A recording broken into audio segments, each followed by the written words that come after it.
নমস্কাৰ। বিভিন্ন প্ৰতিযোগিতামূলক পৰীক্ষাত সঘনাই আহি থকা প্ৰায় 100টা ৰাজনীতি বিজ্ঞানৰ প্ৰশ্ন সম্পৰ্কে আজি আমি আলোচনা কৰিম। তাৰে প্ৰথম প্ৰশ্নটো হৈছে সংবিধান সভাৰ খচৰা সমিতিৰ সভাপতি কোন আছিল? ইয়াৰ উত্তৰ হৈছে ডক্টৰ বি.আৰ. আম্বেদকাৰ। দ্বিতীয় গুৰুত্বপূৰ্ণ প্ৰশ্নটো হৈছে সংবিধান সভাৰ সভাপতি কোন আছিল? আৰু এই গুৰুত্বপূৰ্ণ প্ৰশ্নটোৰ উত্তৰ হৈছে ডক্টৰ ৰাজেন্দ্ৰ প্ৰসাদ। তৃতীয় গুৰুত্বপূৰ্ণ প্ৰশ্নটো হৈছে সংবিধান সভাৰ প্ৰথম অধিৱেশন কেতিয়া অনুষ্ঠিত হৈছিল? আৰু এই গুৰুত্বপূৰ্ণ প্ৰশ্নটোৰ উত্তৰ হৈছে 1946 চনৰ 9 ডিচেম্বৰৰ ৰাতিপুৱা 11 বজাত। পৰৱৰ্তী প্ৰশ্ন, ভাৰতবৰ্ষৰ ৰাষ্ট্ৰপতি পদৰ প্ৰাৰ্থী এজনৰ ন্যূনতম বয়স কিমান হ'ব লাগে? আৰু এই প্ৰশ্নটোৰ উত্তৰ হৈছে 35 বছৰ। ভাৰতবৰ্ষৰ ৰাষ্ট্ৰপতি পদৰ প্ৰাৰ্থীজনৰ বয়স অতি কমেও 35 বছৰ হ'ব লাগিব। পৰৱৰ্তী গুৰুত্বপূৰ্ণ প্ৰশ্নটো হৈছে ৰাজ্যসভাৰ প্ৰধান সভাপতি কোন? আৰু ৰাজ্যসভাৰ প্ৰধান সভাপতিগৰাকী হৈছে উপৰাষ্ট্ৰপতি। পৰৱৰ্তী গুৰুত্বপূৰ্ণ প্ৰশ্নটো হৈছে অংগৰাজ্যৰ ৰাজ্যপালক কোনে নিযুক্তি প্ৰদান কৰে? আৰু ইয়াৰ উত্তৰ হৈছে ভাৰতবৰ্ষৰ ৰাষ্ট্ৰপতিয়ে। পৰৱৰ্তী গুৰুত্বপূৰ্ণ প্ৰশ্নটো হৈছে কেন্দ্ৰীয় সূচী বা কেন্দ্ৰীয় তালিকাত মুঠ কিমানটা বিষয় আৰম্ভণিতে অন্তৰ্ভুক্ত কৰা হৈছিল? আৰু এই গুৰুত্বপূৰ্ণ প্ৰশ্নটোৰ উত্তৰ হৈছে 97টা। পৰৱৰ্তী গুৰুত্বপূৰ্ণ প্ৰশ্নটো হৈছে ৰাজ্যিক সূচীত আৰম্ভণিতে কিমানটা বিষয় অন্তৰ্ভুক্ত কৰা হৈছিল? আৰু এই গুৰুত্বপূৰ্ণ প্ৰশ্নটোৰ উত্তৰ হৈছে 66টা। পৰৱৰ্তী গুৰুত্বপূৰ্ণ প্ৰশ্নটো হৈছে সমৱৰ্তী সূচী বা যুগ্ম তালিকাত মুঠ কিমানটা বিষয় আৰম্ভণিতে অন্তৰ্ভুক্ত কৰা হৈছিল? ইয়াৰ উত্তৰ হৈছে 47টা। পৰৱৰ্তী প্ৰশ্নটো হৈছে ভাৰতবৰ্ষৰ স্বাধীনতা আন্দোলনৰ সময়ত হোৱা কোনটো আন্দোলনক আগষ্ট আন্দোলন নামেৰে জনা যায়? আৰু ইয়াৰ উত্তৰ হৈছে ভাৰত ত্যাগ আন্দোলন। ভাৰত ত্যাগ আন্দোলনক আগষ্ট বিপ্লৱ নামেৰেও জনা যায়, কাৰণ ভাৰত ত্যাগ আন্দোলন হৈছিল 1942 চনৰ আগষ্ট মাহত। সেয়ে ভাৰত ত্যাগ আন্দোলনক আগষ্ট বিপ্লৱ নামেৰেও জনা যায়। পৰৱৰ্তী গুৰুত্বপূৰ্ণ প্ৰশ্নটো হৈছে ভাৰতবৰ্ষৰ প্ৰথমটো ৰাজনৈতিক দলৰ নাম কি? আৰু এই গুৰুত্বপূৰ্ণ প্ৰশ্নটোৰ উত্তৰ হৈছে ইণ্ডিয়ান নেশ্যনেল কংগ্ৰেছ বা ভাৰতীয় জাতীয় কংগ্ৰেছ। পৰৱৰ্তী গুৰুত্বপূৰ্ণ প্ৰশ্নটো হৈছে সংসদৰ যুটীয়া অধিৱেশনত কোনে সভাপতিত্ব কৰে? আৰু এই প্ৰশ্নটোৰ উত্তৰ হৈছে লোকসভাৰ অধ্যক্ষই। পৰৱৰ্তী গুৰুত্বপূৰ্ণ প্ৰশ্নটো হৈছে সংসদৰ যুটীয়া অধিৱেশন কোনে আহ্বান কৰে? আৰু এই গুৰুত্বপূৰ্ণ প্ৰশ্নটোৰ উত্তৰ হৈছে ভাৰতবৰ্ষৰ ৰাষ্ট্ৰপতিয়ে। হয়, ভাৰতবৰ্ষৰ ৰাষ্ট্ৰপতিগৰাকীয়ে সংবিধানৰ 108 নং অনুচ্ছেদ অনুসৰি সংসদৰ যুটীয়া অধিৱেশন আহ্বান কৰিব পাৰে। পৰৱৰ্তী গুৰুত্বপূৰ্ণ প্ৰশ্নটো হৈছে ভাৰত ত্যাগ আন্দোলনৰ প্ৰস্তাৱ কেতিয়া গ্ৰহণ কৰা হৈছিল? আৰু এই গুৰুত্বপূৰ্ণ প্ৰশ্নটোৰ উত্তৰ হৈছে 1942 চনৰ 8 আগষ্ট তাৰিখে। পৰৱৰ্তী গুৰুত্বপূৰ্ণ প্ৰশ্নটো হৈছে কোনটো আন্দোলনক ভাৰতৰ প্ৰথম স্বাধীনতা সংগ্ৰাম বুলি কোৱা হয়? আৰু ইয়াৰ উত্তৰ হৈছে 1857 চনৰ চিপাহী বিদ্ৰোহক ভাৰতৰ প্ৰথমটো স্বাধীনতা সংগ্ৰাম বুলি কোৱা হয়। পৰৱৰ্তী গুৰুত্বপূৰ্ণ প্ৰশ্নটো হৈছে মৌলিক অধিকাৰবোৰ ভাৰতবৰ্ষৰ সংবিধানৰ কোনটো অধ্যায়ত অন্তৰ্ভুক্ত কৰা হৈছে? আৰু এই গুৰুত্বপূৰ্ণ প্ৰশ্নটোৰ উত্তৰ হৈছে ভাৰতবৰ্ষৰ সংবিধানৰ 3য় অধ্যায়ত মৌলিক অধিকাৰবোৰ অন্তৰ্ভুক্ত কৰা হৈছে। পৰৱৰ্তী গুৰুত্বপূৰ্ণ প্ৰশ্নটো হৈছে আমাৰ দেশৰ সংবিধান প্ৰণেতাসকলে মৌলিক অধিকাৰবোৰ কোনখন দেশৰ সংবিধানৰ পৰা ধাৰ কৰি আনিছে? আৰু এই প্ৰশ্নটোৰ উত্তৰ হৈছে আমেৰিকা যুক্তৰাষ্ট্ৰৰ সংবিধানৰ পৰা। পৰৱৰ্তী গুৰুত্বপূৰ্ণ প্ৰশ্নটো হৈছে সম্পত্তিৰ অধিকাৰ নামৰ মৌলিক অধিকাৰটো ভাৰতবৰ্ষৰ সংবিধানৰ কোনটো সংশোধনীয়ে মৌলিক অধিকাৰৰ পৰা বাতিল কৰিছে? আৰু এই গুৰুত্বপূৰ্ণ প্ৰশ্নটোৰ উত্তৰ হৈছে ভাৰতবৰ্ষৰ সংবিধানৰ 44 নং সংশোধনী প্ৰস্তাৱৰ জৰিয়তে সম্পত্তিৰ অধিকাৰ নামৰ মৌলিক অধিকাৰটো মৌলিক অধিকাৰৰ পৰা কৰ্তন কৰিছে। পৰৱৰ্তী গুৰুত্বপূৰ্ণ প্ৰশ্নটো হৈছে মৌলিক অধিকাৰবিলাকৰ ভিতৰত আটাইতকৈ শ্ৰেষ্ঠ মৌলিক অধিকাৰ কোনটো? আৰু এই গুৰুত্বপূৰ্ণ প্ৰশ্নটোৰ উত্তৰ হৈছে সাংবিধানিক প্ৰতিকাৰৰ অধিকাৰ। পৰৱৰ্তী গুৰুত্বপূৰ্ণ প্ৰশ্নটো হৈছে ভাৰতবৰ্ষৰ সংবিধানৰ কোনটো অনুচ্ছেদে আইনৰ দৃষ্টিত সকলো লোক সমান বুলি বৰ্ণনা কৰিছে? আৰু এই গুৰুত্বপূৰ্ণ প্ৰশ্নটোৰ উত্তৰ হৈছে ভাৰতবৰ্ষৰ সংবিধানৰ 14 নং অনুচ্ছেদ। হয়, ভাৰতবৰ্ষৰ সংবিধানৰ 14 নং অনুচ্ছেদত বৰ্ণনা কৰা হৈছে যে আইনৰ দৃষ্টিত সকলো লোক সমান। আইনে সকলোকে সমান দৃষ্টিৰে নিৰীক্ষণ কৰিব। পৰৱৰ্তী গুৰুত্বপূৰ্ণ প্ৰশ্নটো হৈছে ভাৰতবৰ্ষ কেতিয়া স্বাধীন হয়? আৰু এই এই গুৰুত্বপূৰ্ণ প্ৰশ্নটোৰ উত্তৰ হৈছে 1947 চনৰ 15 আগষ্ট তাৰিখে ভাৰতবৰ্ষ স্বাধীন হয়। পৰৱৰ্তী গুৰুত্বপূৰ্ণ প্ৰশ্নটো হৈছে স্বাধীন ভাৰতবৰ্ষৰ প্ৰথমগৰাকী প্ৰধানমন্ত্ৰীৰ নাম কি? আৰু এই প্ৰশ্নটোৰ উত্তৰ হৈছে পণ্ডিত জৱাহৰলাল নেহেৰু। পৰৱৰ্তী গুৰুত্বপূৰ্ণ প্ৰশ্নটো হ'ল স্বাধীন ভাৰতবৰ্ষৰ প্ৰথমগৰাকী উপ প্ৰধানমন্ত্ৰীৰ নাম কি? আৰু এই প্ৰশ্নটোৰ উত্তৰ হৈছে চৰ্দাৰ বল্লভভাই পেটেল। চৰ্দাৰ বল্লভভাই পেটেল হৈছে স্বাধীন ভাৰতবৰ্ষৰ প্ৰথমগৰাকী উপ প্ৰধানমন্ত্ৰী। পৰৱৰ্তী প্ৰশ্নটো হৈছে স্বাধীন ভাৰতবৰ্ষৰ প্ৰথমগৰাকী শিক্ষামন্ত্ৰীৰ নাম কি? আৰু এই প্ৰশ্নটোৰ উত্তৰ হৈছে মৌলানা আবুল কালাম আজাদ। মৌলানা আবুল কালাম আজাদ হৈছে স্বাধীন ভাৰতবৰ্ষৰ প্ৰথমগৰাকী শিক্ষামন্ত্ৰী। পৰৱৰ্তী প্ৰশ্নটো হৈছে স্বাধীন ভাৰতবৰ্ষৰ প্ৰথমগৰাকী ৰাষ্ট্ৰপতিৰ নাম কি? স্বাধীন ভাৰতবৰ্ষৰ প্ৰথমগৰাকী ৰাষ্ট্ৰপতিৰ নাম হ'ল ডক্টৰ ৰাজেন্দ্ৰ প্ৰসাদ। পৰৱৰ্তী গুৰুত্বপূৰ্ণ প্ৰশ্নটো হৈছে স্বাধীন ভাৰতবৰ্ষৰ প্ৰথমগৰাকী উপৰাষ্ট্ৰপতিৰ নাম কি? আৰু এই গুৰুত্বপূৰ্ণ প্ৰশ্নটোৰ উত্তৰ হৈছে ডক্টৰ সৰ্বপল্লী ৰাধাকৃষ্ণন। পৰৱৰ্তী প্ৰশ্নটো হৈছে কোনো বিল অৰ্থ বিল হয় নে নহয় এই ক্ষেত্ৰত কোনে চূড়ান্ত সিদ্ধান্ত গ্ৰহণ কৰিব পাৰে? আৰু এই গুৰুত্বপূৰ্ণ প্ৰশ্নটোৰ উত্তৰ হৈছে লোকসভাৰ অধ্যক্ষই। হয়, লোকসভাৰ অধ্যক্ষগৰাকীয়ে কোনো বিল অৰ্থ বিল হয় নে নহয় এই ক্ষেত্ৰত চূড়ান্ত সিদ্ধান্ত গ্ৰহণ কৰিব পাৰে। পৰৱৰ্তী গুৰুত্বপূৰ্ণ প্ৰশ্নটো হৈছে ভাৰতবৰ্ষৰ নাগৰিকসকলৰ মুঠ মৌলিক কৰ্তব্য কেইটা? আৰু এই গুৰুত্বপূৰ্ণ প্ৰশ্নটোৰ উত্তৰ হৈছে মুঠ 11টা। হয়, ভাৰতবৰ্ষৰ নাগৰিকসকলৰ বাবে ভাৰতবৰ্ষৰ সংবিধানে মুঠ 11টা মৌলিক কৰ্তব্য প্ৰদান কৰিছে। পৰৱৰ্তী গুৰুত্বপূৰ্ণ প্ৰশ্নটো হৈছে ভাৰতবৰ্ষৰ ৰাষ্ট্ৰপতিগৰাকীয়ে ৰাজ্যসভালৈ কিমানজন সদস্য মনোনীত কৰিব পাৰে? আৰু এই প্ৰশ্নটোৰ উত্তৰ হৈছে ভাৰতবৰ্ষৰ ৰাষ্ট্ৰপতিগৰাকীয়ে কলা, বিজ্ঞান, ক্ৰীড়া আদি বিভিন্ন দিশৰ পৰা মুঠ 12জন সদস্যক ৰাজ্যসভাৰ সদস্য হিচাপে মনোনীত কৰিব পাৰে। পৰৱৰ্তী গুৰুত্বপূৰ্ণ প্ৰশ্নটো হৈছে ভাৰতীয় সংবিধানত অন্তৰ্ভুক্ত ৰাষ্ট্ৰ পৰিচালনাৰ নিৰ্দেশাত্মক নীতিসমূহক আদৰ্শৰ ফালৰ পৰা কেইটা ভাগত ভাগ কৰিব পাৰি? আৰু এই গুৰুত্বপূৰ্ণ প্ৰশ্নটোৰ উত্তৰ হৈছে 4টা ভাগত ভাগ কৰিব পাৰি। কিন্তু ভাৰতবৰ্ষৰ সংবিধানত ইয়াক কোনো স্পষ্ট ৰূপত ভাগ কৰি দিয়া হোৱা নাই। ইয়াক কেৱল আদৰ্শৰ ফালৰ পৰাহে আমি 4টা ভাগত ভাগ কৰিব পাৰোঁ। পৰৱৰ্তী গুৰুত্বপূৰ্ণ প্ৰশ্নটো হৈছে ভাৰতবৰ্ষৰ ৰাষ্ট্ৰপতি পদৰ পৰা অপসাৰণ কৰা প্ৰস্তাৱক কি বুলি কোৱা হয়? আৰু এই গুৰুত্বপূৰ্ণ প্ৰশ্নটোৰ উত্তৰ হৈছে মহাভিযোগ প্ৰস্তাৱ। পৰৱৰ্তী গুৰুত্বপূৰ্ণ প্ৰশ্নটো হৈছে ভাৰতবৰ্ষৰ সংবিধানত মুঠ কিমানটা অনুসূচী আছে? আৰু এই গুৰুত্বপূৰ্ণ প্ৰশ্নটোৰ উত্তৰ হৈছে ভাৰতবৰ্ষৰ সংবিধানত মুঠ 12টা অনুসূচী আছে। পৰৱৰ্তী গুৰুত্বপূৰ্ণ প্ৰশ্নটো হৈছে ভাৰতবৰ্ষৰ সংবিধানে স্বীকৃতি প্ৰদান কৰা মুঠ ভাষা কেইটা? আৰু এই গুৰুত্বপূৰ্ণ প্ৰশ্নটোৰ উত্তৰ হৈছে 22টা। হয়, ভাৰতবৰ্ষৰ সংবিধানৰ 8ম অনুসূচীৰ জৰিয়তে মুঠ 22টা ভাষাক স্বীকৃতি প্ৰদান কৰা হৈছে। পৰৱৰ্তী গুৰুত্বপূৰ্ণ প্ৰশ্নটো হৈছে স্বাধীন ভাৰতবৰ্ষৰ প্ৰথমগৰাকী মুখ্য নিৰ্বাচনী আয়ুক্ত কোন আছিল? আৰু এই গুৰুত্বপূৰ্ণ প্ৰশ্নটোৰ উত্তৰ হৈছে সুকুমাৰ সেন। হয়, সুকুমাৰ সেন ভাৰতবৰ্ষৰ প্ৰথমগৰাকী মুখ্য নিৰ্বাচনী আয়ুক্ত। পৰৱৰ্তী প্ৰশ্নটো হৈছে ভাৰতীয় নিৰ্বাচনী আয়োগ কেতিয়া গঠন হয়? আৰু এই গুৰুত্বপূৰ্ণ প্ৰশ্নটোৰ উত্তৰ হৈছে 1950 চনৰ 25 জানুৱাৰীত। পৰৱৰ্তী গুৰুত্বপূৰ্ণ প্ৰশ্নটো হ'ল ভাৰতবৰ্ষত ৰাষ্ট্ৰীয় ভোটাৰ দিৱস কি তাৰিখে পালন কৰা হয়? আৰু এই গুৰুত্বপূৰ্ণ প্ৰশ্নটোৰ উত্তৰ হৈছে 25 জানুৱাৰী তাৰিখে ভাৰতবৰ্ষত ৰাষ্ট্ৰীয় ভোটাৰ দিৱস পালন কৰা হয়। কিয়নো 1950 চনৰ 25 জানুৱাৰী তাৰিখে ভাৰতবৰ্ষৰ নিৰ্বাচনী সংস্থা অৰ্থাৎ নিৰ্বাচনী আয়োগ গঠন হৈছিল বাবে ভাৰতবৰ্ষই 25 জানুৱাৰী তাৰিখটো ৰাষ্ট্ৰীয় ভোটাৰ দিৱস হিচাপে পালন কৰে। পৰৱৰ্তী গুৰুত্বপূৰ্ণ প্ৰশ্নটো হৈছে ভাৰতবৰ্ষৰ ৰাষ্ট্ৰপতি নিলয়ম নামৰ বাসগৃহটো ক'ত অৱস্থিত? আৰু এই গুৰুত্বপূৰ্ণ প্ৰশ্নটোৰ উত্তৰ হৈছে হায়দৰাবাদত। পৰৱৰ্তী গুৰুত্বপূৰ্ণ প্ৰশ্নটো হৈছে সমাজবাদ শব্দটো সংবিধানৰ কোনটো সংশোধনীৰ জৰিয়তে ভাৰতবৰ্ষৰ সংবিধানৰ প্ৰস্তাৱনাত অন্তৰ্ভুক্ত কৰা হৈছে? আৰু এই গুৰুত্বপূৰ্ণ প্ৰশ্নটোৰ উত্তৰ হৈছে 42 নং সংশোধনী আইনৰ জৰিয়তে। পৰৱৰ্তী গুৰুত্বপূৰ্ণ প্ৰশ্নটো হৈছে ধৰ্মনিৰপেক্ষ শব্দটো সংবিধানৰ কোন সংশোধনীৰ জৰিয়তে ভাৰতীয় সংবিধানৰ প্ৰস্তাৱনাত অন্তৰ্ভুক্ত হৈছে? আৰু এই গুৰুত্বপূৰ্ণ প্ৰশ্নটোৰ উত্তৰ হৈছে 42 নং সংশোধনী আইন।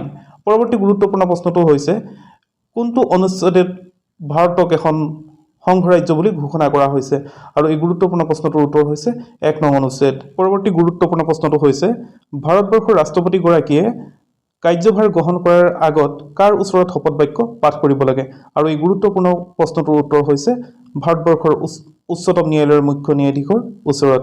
পৰৱৰ্তী গুৰুত্বপূৰ্ণ প্ৰশ্নটো হৈছে ভাৰতবৰ্ষৰ ৰাষ্ট্ৰপতিগৰাকীয়ে কাৰ ওচৰত পদত্যাগ পত্ৰ দাখিল কৰিব লাগে আৰু এই গুৰুত্বপূৰ্ণ প্ৰশ্নটোৰ উত্তৰ হৈছে উপৰাষ্ট্ৰপতি। পৰৱৰ্তী গুৰুত্বপূৰ্ণ প্ৰশ্নটো হৈছে ৰাষ্ট্ৰপতিৰ মৃত্যু হ'লে পৰৱৰ্তী ৰাষ্ট্ৰপতি নিৰ্বাচিত নোহোৱালৈকে কোনে ৰাষ্ট্ৰপতি হিচাপে কাৰ্যনিৰ্বাহ কৰিব লাগে আৰু এই গুৰুত্বপূৰ্ণ প্ৰশ্নটোৰ উত্তৰ হৈছে ভাৰতবৰ্ষৰ উপৰাষ্ট্ৰপতিগৰাকী। পৰৱৰ্তী গুৰুত্বপূৰ্ণ প্ৰশ্নটো হৈছে ভাৰতবৰ্ষৰ ৰাষ্ট্ৰপতিগৰাকীয়ে প্ৰয়োগ কৰা কোনটো জৰুৰী ক্ষমতাক ৰাষ্ট্ৰপতিৰ শাসন বুলি কোৱা হয় আৰু এই গুৰুত্বপূৰ্ণ প্ৰশ্নটোৰ উত্তৰ হৈছে ভাৰতবৰ্ষৰ ৰাষ্ট্ৰপতিগৰাকীয়ে কোনো ৰাজ্যত সাংবিধানিক অচলাৱস্থাৰ কাৰণে ৩৫৬ নং অনুচ্ছেদ অনুসৰি প্ৰয়োগ কৰা জৰুৰী ক্ষমতাক ৰাষ্ট্ৰপতিৰ শাসন বুলি কোৱা হয়। পৰৱৰ্তী গুৰুত্বপূৰ্ণ প্ৰশ্নটো হৈছে সাৰ্বজনীন প্ৰাপ্তবয়স্ক ভোটাধিকাৰৰ ভিত্তিত ভাৰতৰ কোনখন ৰাজ্যত প্ৰথম সাধাৰণ নিৰ্বাচন অনুষ্ঠিত হৈছিল আৰু এই গুৰুত্বপূৰ্ণ প্ৰশ্নটোৰ উত্তৰ হৈছে মণিপুৰত। পৰৱৰ্তী গুৰুত্বপূৰ্ণ প্ৰশ্নটো হৈছে ভাৰতৰ কোনখন ৰাজ্যত প্ৰথম পঞ্চায়তী ৰাজ ব্যৱস্থাৰ সূচনা কৰা হৈছিল আৰু এই গুৰুত্বপূৰ্ণ প্ৰশ্নটোৰ উত্তৰ হৈছে ৰাজস্থান। হয়, ভাৰতবৰ্ষৰ ভিতৰত ৰাজস্থানত প্ৰথম পঞ্চায়তী ৰাজ ব্যৱস্থাৰ সূচনা কৰা হৈছিল। পৰৱৰ্তী গুৰুত্বপূৰ্ণ প্ৰশ্নটো হৈছে 1947 চনৰ 15 আগষ্টৰ মাজনিশা অৰ্থাৎ ভাৰতৰ স্বাধীনতা প্ৰাপ্তিৰ সময়ত বন্দে মাতৰম গীতটি দিল্লীৰ লালকিল্লাত কোনে পৰিৱেশন কৰিছিল আৰু এই গুৰুত্বপূৰ্ণ প্ৰশ্নটোৰ উত্তৰ হৈছে সুচেতা কৃপালনী। পৰৱৰ্তী গুৰুত্বপূৰ্ণ প্ৰশ্নটো হৈছে ইণ্ডিয়া উইন্স ফ্ৰীডম গ্ৰন্থখনৰ লিখক কোন আৰু এই গুৰুত্বপূৰ্ণ প্ৰশ্নটোৰ উত্তৰ হৈছে মৌলানা আবুল কালাম আজাদ। পৰৱৰ্তী গুৰুত্বপূৰ্ণ প্ৰশ্নটো হৈছে ভাৰতীয় সংবিধানৰ কোনটো অনুচ্ছেদৰ অধীনত ভাৰত চৰকাৰে পদ্মশ্ৰী আৰু ভাৰত ৰত্ন আদি সন্মান প্ৰদান কৰে আৰু এই গুৰুত্বপূৰ্ণ প্ৰশ্নটোৰ উত্তৰ হৈছে 18 নং অনুচ্ছেদ। পৰৱৰ্তী গুৰুত্বপূৰ্ণ প্ৰশ্নটো হৈছে ডক্টৰ বি.আৰ. আম্বেদকাৰে সংবিধানৰ কোনটো অনুচ্ছেদক সংবিধানৰ আত্মা বুলিছিল আৰু এই গুৰুত্বপূৰ্ণ প্ৰশ্নটোৰ উত্তৰ হৈছে 32 নং অনুচ্ছেদ। পৰৱৰ্তী গুৰুত্বপূৰ্ণ প্ৰশ্নটো হৈছে মৌলিক অধিকাৰ খৰ্ব হ'লে নাগৰিকে ভাৰতীয় সংবিধানৰ কোনটো অনুচ্ছেদৰ জৰিয়তে উচ্চ ন্যায়ালয়ৰ কাষ চাপিব পাৰে আৰু এই গুৰুত্বপূৰ্ণ প্ৰশ্নটোৰ উত্তৰ হৈছে 226 নং অনুচ্ছেদ। পৰৱৰ্তী গুৰুত্বপূৰ্ণ প্ৰশ্নটো হৈছে ভাৰতবৰ্ষৰ সংবিধানত উল্লেখিত মৌলিক অধিকাৰসমূহৰ ভিতৰত আটাইতকৈ শ্ৰেষ্ঠ মৌলিক অধিকাৰ কোনটো আৰু এই গুৰুত্বপূৰ্ণ প্ৰশ্নটোৰ উত্তৰ হৈছে সাংবিধানিক প্ৰতিকাৰৰ অধিকাৰ। পৰৱৰ্তী গুৰুত্বপূৰ্ণ প্ৰশ্নটো হৈছে ভাৰতীয় সংবিধানৰ কোনটো অনুচ্ছেদে সংসদক সংবিধান সংশোধনৰ ক্ষমতা প্ৰদান কৰিছে আৰু এই গুৰুত্বপূৰ্ণ প্ৰশ্নটোৰ উত্তৰ হৈছে 368 নং অনুচ্ছেদৰ জৰিয়তে ভাৰতবৰ্ষৰ সংসদে সংবিধান সংশোধনৰ ক্ষমতা লাভ কৰিছে। পৰৱৰ্তী গুৰুত্বপূৰ্ণ প্ৰশ্নটো হৈছে ৰাষ্ট্ৰপতিৰ অনুপস্থিতিত কোনে ৰাষ্ট্ৰপতিৰ হৈ কাম কাজ পৰিচালনা কৰিব লাগে আৰু এই গুৰুত্বপূৰ্ণ প্ৰশ্নটোৰ উত্তৰ হৈছে ভাৰতবৰ্ষৰ উপৰাষ্ট্ৰপতিগৰাকী। পৰৱৰ্তী গুৰুত্বপূৰ্ণ প্ৰশ্নটো হৈছে 86তম সংবিধান সংশোধনীয়ে ভাৰতবৰ্ষৰ সংবিধানৰ 3য় অধ্যায়ত অন্তৰ্ভুক্ত কৰা অনুচ্ছেদটো কি আৰু এই গুৰুত্বপূৰ্ণ প্ৰশ্নটোৰ উত্তৰ হৈছে 21 ক নং অনুচ্ছেদ। পৰৱৰ্তী গুৰুত্বপূৰ্ণ প্ৰশ্নটো হৈছে ভাৰতবৰ্ষৰ সংবিধানৰ কোনটো অনুচ্ছেদে ভাৰতীয় নাগৰিকসকলক বৈবাহিক অধিকাৰকে আদি কৰি জীৱন ধাৰণৰ অধিকাৰসমূহ প্ৰদান কৰিছে আৰু এই গুৰুত্বপূৰ্ণ প্ৰশ্নটোৰ উত্তৰ হৈছে 21 নং অনুচ্ছেদ। পৰৱৰ্তী গুৰুত্বপূৰ্ণ প্ৰশ্নটো হৈছে ভাৰতীয় সংবিধানৰ কোনটো অনুচ্ছেদে নাগৰিকত্ব বিষয়ত আইন প্ৰণয়ন কৰাৰ দায়িত্ব সংসদক অৰ্পণ কৰিছে আৰু এই গুৰুত্বপূৰ্ণ প্ৰশ্নটোৰ উত্তৰ হৈছে ভাৰতবৰ্ষৰ সংবিধানৰ 11 নং অনুচ্ছেদ। পৰৱৰ্তী গুৰুত্বপূৰ্ণ প্ৰশ্নটো হৈছে অন্য দেশৰ নাগৰিকত্ব গ্ৰহণ কৰা লোকক ভাৰতবৰ্ষত নাগৰিকত্ব প্ৰদান কৰা নহ'ব বুলি কোনটো অনুচ্ছেদত বৰ্ণনা কৰা হৈছে আৰু এই গুৰুত্বপূৰ্ণ প্ৰশ্নটোৰ উত্তৰ হৈছে ভাৰতবৰ্ষৰ সংবিধানৰ 9 নং অনুচ্ছেদ। পৰৱৰ্তী গুৰুত্বপূৰ্ণ প্ৰশ্নটো হৈছে মৌলিক অধিকাৰ ৰক্ষাৰ্থে ভাৰতীয় নাগৰিকসকলে সংবিধানৰ কোনটো অনুচ্ছেদৰ জৰিয়তে উচ্চতম ন্যায়ালয়ৰ কাষ চাপিব পাৰে আৰু এই গুৰুত্বপূৰ্ণ প্ৰশ্নটোৰ উত্তৰ হৈছে 32 নং অনুচ্ছেদ। পৰৱৰ্তী গুৰুত্বপূৰ্ণ প্ৰশ্নটো হৈছে মৌলিক অধিকাৰৰ ৰক্ষক কোন আৰু এই গুৰুত্বপূৰ্ণ প্ৰশ্নটোৰ উত্তৰ হৈছে ন্যায়ালয় বা উচ্চতম ন্যায়ালয়। পৰৱৰ্তী গুৰুত্বপূৰ্ণ প্ৰশ্নটো হৈছে কোনটো সংবিধানৰ সংশোধনীয়ে সংসদক মৌলিক অধিকাৰ সংশোধনৰ ক্ষমতা প্ৰদান কৰিছে? আৰু এই গুৰুত্বপূৰ্ণ প্ৰশ্নটোৰ উত্তৰ হৈছে 24তম সংবিধান সংশোধনী।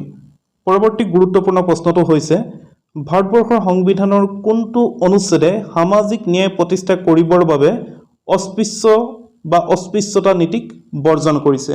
আৰু এই গুৰুত্বপূৰ্ণ প্ৰশ্নটোৰ উত্তৰ হৈছে ভাৰতবৰ্ষৰ সংবিধানৰ 17 নং অনুচ্ছেদ। পৰৱৰ্তী গুৰুত্বপূৰ্ণ প্ৰশ্নটো হৈছে আমাৰ দেশত কৃতি শিক্ষক বঁটা কোনটো অনুচ্ছেদৰ জৰিয়তে প্ৰদান কৰা হয়? আৰু এই গুৰুত্বপূৰ্ণ প্ৰশ্নটোৰ উত্তৰ হৈছে ভাৰতবৰ্ষৰ সংবিধানৰ 18 নং অনুচ্ছেদ। পৰৱৰ্তী গুৰুত্বপূৰ্ণ প্ৰশ্নটো হৈছে আটক কৰা বা গ্ৰেপ্তাৰ কৰা ব্যক্তিক 24 ঘণ্টাৰ ভিতৰত আদালতত হাজিৰ কৰোৱাৰ কথাটো ভাৰতবৰ্ষৰ সংবিধানৰ কোনটো অনুচ্ছেদত বৰ্ণনা কৰা হৈছে? আৰু এই গুৰুত্বপূৰ্ণ প্ৰশ্নটোৰ উত্তৰ হৈছে 22 নং অনুচ্ছেদ। পৰৱৰ্তী গুৰুত্বপূৰ্ণ প্ৰশ্নটো হৈছে ধৰ্ম প্ৰচাৰৰ বাবে বাধ্যতামূলকভাৱে কৰ সংগ্ৰহ কৰাৰ ক্ষেত্ৰত বাধা প্ৰদান কৰা অনুচ্ছেদটো কি? আৰু এই গুৰুত্বপূৰ্ণ প্ৰশ্নটোৰ উত্তৰ হৈছে ভাৰতবৰ্ষৰ সংবিধানৰ 27 নং অনুচ্ছেদ। পৰৱৰ্তী গুৰুত্বপূৰ্ণ প্ৰশ্নটো হৈছে সংখ্যালঘুসকলৰ বাবে শিক্ষানুষ্ঠান প্ৰতিষ্ঠা কৰাৰ অধিকাৰ ভাৰতবৰ্ষৰ সংবিধানৰ কোনটো অনুচ্ছেদে প্ৰদান কৰিছে? আৰু এই গুৰুত্বপূৰ্ণ প্ৰশ্নটোৰ উত্তৰ হৈছে ভাৰতবৰ্ষৰ সংবিধানৰ 30 নং অনুচ্ছেদে। পৰৱৰ্তী গুৰুত্বপূৰ্ণ প্ৰশ্নটো হৈছে ভাৰতবৰ্ষৰ সংবিধানৰ কোনটো অনুচ্ছেদে গাঁও পৰ্যায়ত গাঁও পঞ্চায়ত স্থাপনৰ ব্যৱস্থা কৰিছে? আৰু এই গুৰুত্বপূৰ্ণ প্ৰশ্নটোৰ উত্তৰ হৈছে 40 নং অনুচ্ছেদ। পৰৱৰ্তী গুৰুত্বপূৰ্ণ প্ৰশ্নটো হৈছে ভাৰতবৰ্ষৰ সংবিধানৰ কোনটো অনুচ্ছেদত মৌলিক কৰ্তব্যসমূহ অন্তৰ্ভুক্ত কৰা হৈছে? আৰু এই গুৰুত্বপূৰ্ণ প্ৰশ্নটোৰ উত্তৰ হৈছে ভাৰতবৰ্ষৰ সংবিধানৰ 51 ক নং অনুচ্ছেদত। পৰৱৰ্তী গুৰুত্বপূৰ্ণ প্ৰশ্নটো হৈছে মৌলিক কৰ্তব্যসমূহ কোনটো অধ্যায়ত বৰ্ণনা কৰা হৈছে? আৰু এই গুৰুত্বপূৰ্ণ প্ৰশ্নটোৰ উত্তৰ হৈছে ভাৰতবৰ্ষৰ সংবিধানৰ 4 ক অধ্যায়ত। পৰৱৰ্তী গুৰুত্বপূৰ্ণ প্ৰশ্নটো হৈছে কোনটো সংবিধান সংশোধনীৰ জৰিয়তে মৌলিক কৰ্তব্যসমূহ ভাৰতবৰ্ষৰ সংবিধানত অন্তৰ্ভুক্ত কৰা হৈছে? আৰু এই গুৰুত্বপূৰ্ণ প্ৰশ্নটোৰ উত্তৰ হৈছে 42 নং সংশোধনী আইনৰ জৰিয়তে। পৰৱৰ্তী গুৰুত্বপূৰ্ণ প্ৰশ্নটো হৈছে কোন কমিটিৰ পৰামৰ্শ মতে ভাৰতবৰ্ষৰ সংবিধানত মৌলিক কৰ্তব্যসমূহ অন্তৰ্ভুক্ত কৰা হৈছে? আৰু এই গুৰুত্বপূৰ্ণ প্ৰশ্নটোৰ উত্তৰ হৈছে চৰণ সিং কমিটিৰ পৰামৰ্শ মতে। পৰৱৰ্তী গুৰুত্বপূৰ্ণ প্ৰশ্নটো হৈছে ভাৰতৰ কেন্দ্ৰীয় কাৰ্যপালিকা সম্পৰ্কে সংবিধানৰ কোনটো অধ্যায়ত বৰ্ণনা কৰা হৈছে? আৰু এই গুৰুত্বপূৰ্ণ প্ৰশ্নটোৰ উত্তৰ হৈছে ভাৰতবৰ্ষৰ সংবিধানৰ 5ম অধ্যায়ত। পৰৱৰ্তী গুৰুত্বপূৰ্ণ প্ৰশ্নটো হৈছে সংবিধানে কেন্দ্ৰীয় চৰকাৰৰ শাসন ক্ষমতা কাক অৰ্পণ কৰিছে? আৰু এই গুৰুত্বপূৰ্ণ প্ৰশ্নটোৰ উত্তৰ হৈছে ভাৰতবৰ্ষৰ ৰাষ্ট্ৰপতিগৰাকীক। পৰৱৰ্তী গুৰুত্বপূৰ্ণ প্ৰশ্নটো হৈছে ৰাষ্ট্ৰপতি আৰু উপৰাষ্ট্ৰপতিৰ পদ একেলগে শূন্য হ'লে ৰাষ্ট্ৰপতি হিচাপে কোনে দায়িত্ব পালন কৰিব লাগে? আৰু এই গুৰুত্বপূৰ্ণ প্ৰশ্নটোৰ উত্তৰ হৈছে ভাৰতবৰ্ষৰ উচ্চতম ন্যায়ালয়ৰ প্ৰধান বিচাৰপতিগৰাকীয়ে। পৰৱৰ্তী গুৰুত্বপূৰ্ণ প্ৰশ্নটো হৈছে ভাৰত ৰাষ্ট্ৰৰ প্ৰথম নাগৰিক বুলি কাক গণ্য কৰা হয়? আৰু এই গুৰুত্বপূৰ্ণ প্ৰশ্নটোৰ উত্তৰ হৈছে ভাৰতবৰ্ষৰ ৰাষ্ট্ৰপতিগৰাকীক। পৰৱৰ্তী গুৰুত্বপূৰ্ণ প্ৰশ্নটো হৈছে ভাৰত ৰাষ্ট্ৰৰ দ্বিতীয় নাগৰিকগৰাকী কোন? আৰু এই গুৰুত্বপূৰ্ণ প্ৰশ্নটোৰ উত্তৰ হৈছে ভাৰতবৰ্ষৰ উপৰাষ্ট্ৰপতিগৰাকী। পৰৱৰ্তী গুৰুত্বপূৰ্ণ প্ৰশ্নটো হৈছে ভাৰতবৰ্ষৰ দ্বিতীয় ৰাজনৈতিক দলটোৰ নাম কি? আৰু এই গুৰুত্বপূৰ্ণ প্ৰশ্নটোৰ উত্তৰ হৈছে মুছলিম লীগ। পৰৱৰ্তী গুৰুত্বপূৰ্ণ প্ৰশ্নটো হৈছে ভাৰতবৰ্ষৰ তৃতীয়টো ৰাজনৈতিক দলৰ নাম কি?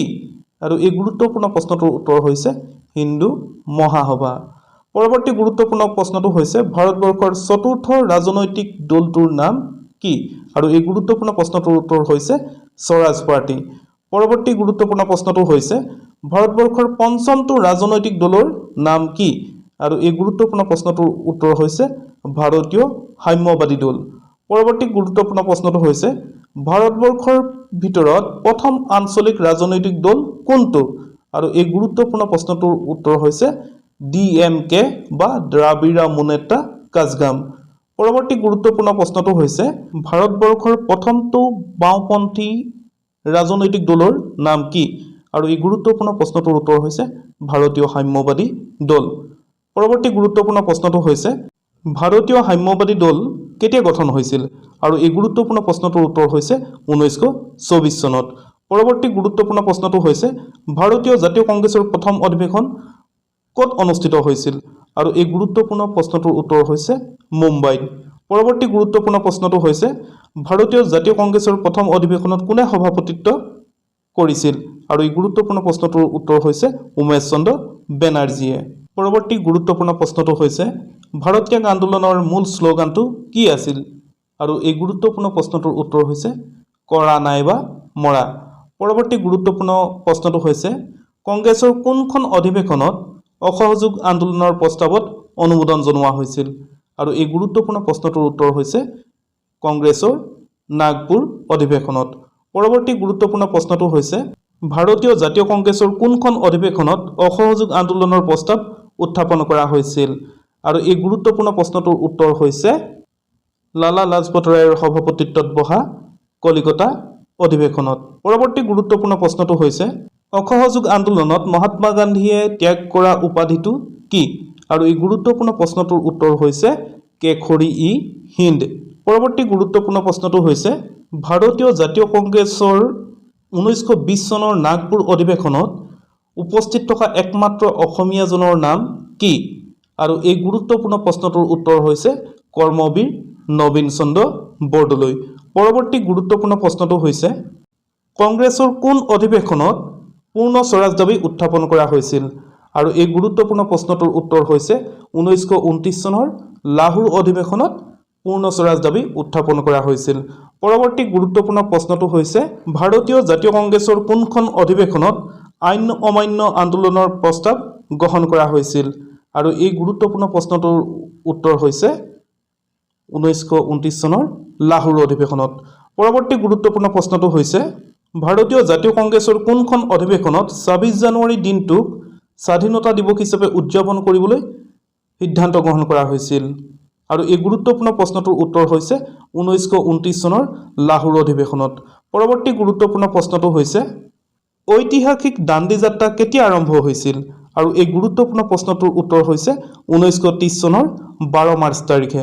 পৰৱৰ্তী গুৰুত্বপূৰ্ণ প্ৰশ্নটো হৈছে ভাৰতীয় সংবিধানৰ কোনটো সংশোধনীয়ে ভাৰতবৰ্ষৰ ভোটাৰৰ বয়স 21 বছৰৰ পৰা 18 বছৰলৈ হ্ৰাস কৰে আৰু এই গুৰুত্বপূৰ্ণ প্ৰশ্নটোৰ উত্তৰ হৈছে 61তম সংবিধান সংশোধনী।